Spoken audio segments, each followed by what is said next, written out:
This is the Nathan, Nat and Shaun podcast. Hi, everybody.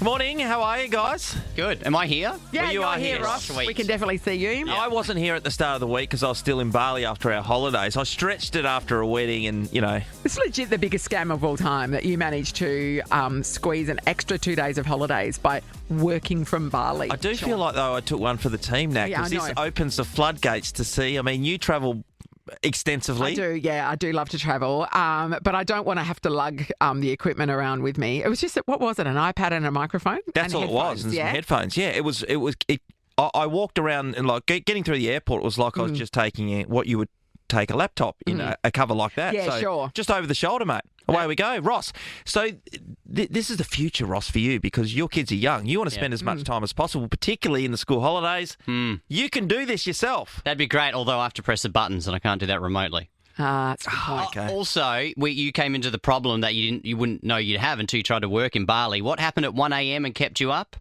Well, it was a band next door then, followed by the people playing Marco Polo in the pool. Really loudly. Like They a were going really off. passionate game of Marco Polo at Yeah. 1 a.m. Yeah, because Unbelievable. they're not thinking, someone has to work at 5 No. a.m. It's Bali. No one's going to care. Yeah. Yeah, no one Matters. cares. Except for this chump.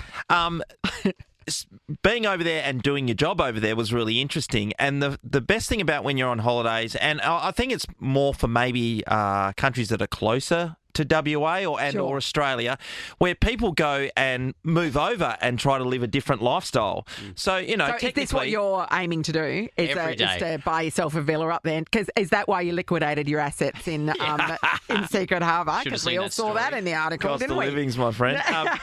But you're right, Nat, because people are doing their jobs in all parts of the world. There's a lot of FIFO workers that Yes. fly into Bali straight in there, and they live there on nothing. On their right? week off. Yeah, that's right. And there a lot of countries are introducing what they call digital nomad visas where, because, the thing a good is idea, in some yeah. countries getting a working visa can be difficult. But so this is kind of a hybrid between a tourist visa and between working. You're essentially not working in that country, you're just there in the country working at home, essentially, if that Yeah. makes sense. Yeah. So, there are lots of countries introducing digital nomad visas now. I had this conversation with an Uber driver when I was going to Melbourne. My Uber driver took me to the airport. We were chatting about it because he'd just been to Vietnam and he's like, I want to move there as I retire. He would have been in his probably late 50s.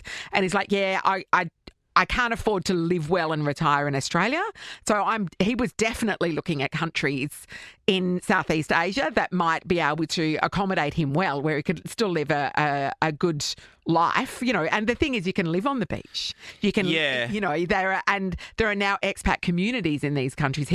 I was telling him about, there's a bunch of expats that live in a place near Hoi An, between Hoi An and Da Nang at a beach called An Bang Beach, where you wouldn't, like if you're walking down the street, everybody, they're all expats. It's an expat community, you're supported, but, they're still hanging out with the locals as well. It's the best of both worlds. And you've got a really nice house. Yeah. You can get people to help you. Yes. Food is cheap. Cost of living is cheap. I can see the appeal. Yeah, I often I was speaking to this guy on the beach, mate, I see sitting there beach. having a chat with this guy on the beach, Travis, right? We're just Yes. having a normal conversation. Turns out, where I live, he's on an adjacent street. Here in Perth. In Perth. Yes. He's on an adjacent street. Yes. But he also, where we holiday down south here, in Dunsborough, he is also got a house there, but now he's back up living in Bali because his wife is So he just Balinese. switches between them. And he left to come back to Perth to work for a couple of weeks, and he's doing 3 weeks, and then he's going back and doing 3 weeks off. And I mean, that's not FIFO, but it's similar to that Yes. setup, just because they're having a really good lifestyle. And you were talking about bang for buck, and they're getting that bang for buck living in Bali and fortunately I've got houses back here, but there's a lot of people like him that you keep reading about that have changed. And I've just thought of another one. A guy that I know. So my neighbour, her brother, he runs a recruitment company that operates here in WA, so for the resources sector, but from Bali. So he lives in Bali full time. He lives there full time. And he's also got built a villa and stuff that he rents out. So there's other streams of income. But yeah, a lot of jobs can just be done from a laptop. remotely. Shawnee, our producer Amy, she went out on the public holiday, I'll give her that, but she bought 2 beers, Yep. $36 here in Perth. How much are 2 beers in Bali? Inflation has got us definitely because my beers were $3.50. So $7 as opposed to $36. I mean, there was a public holiday surcharge on Amy's beers, unfortunately for her. But yeah, I know. The cost of living.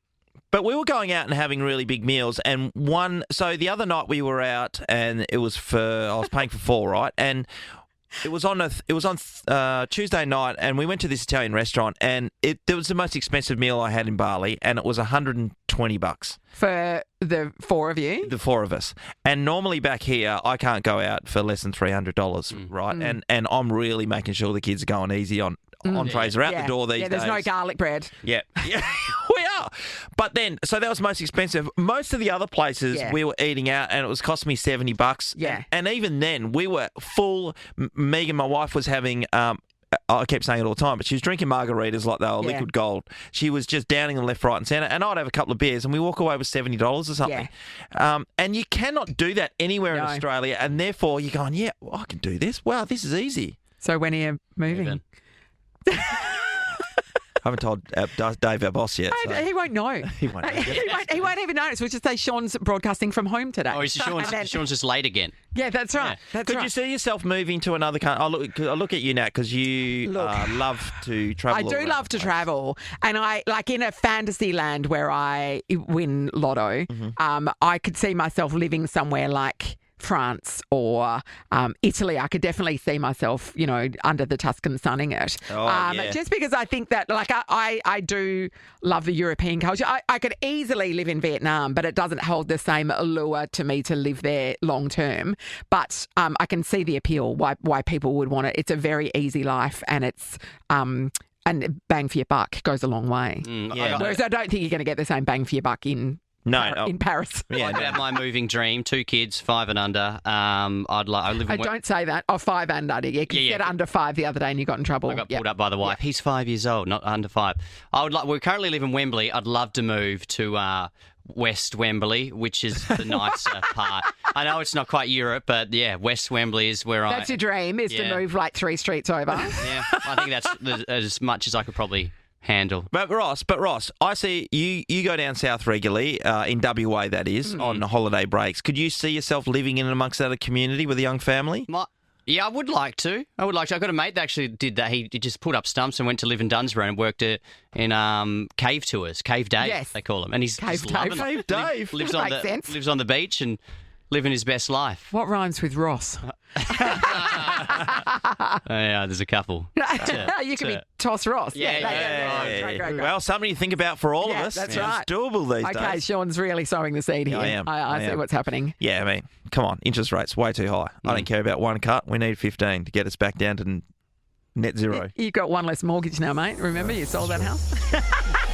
Nathan, Nat and Shaun is a Nova podcast. For more great comedy shows like this, head to novapodcasts.com.au. Nova.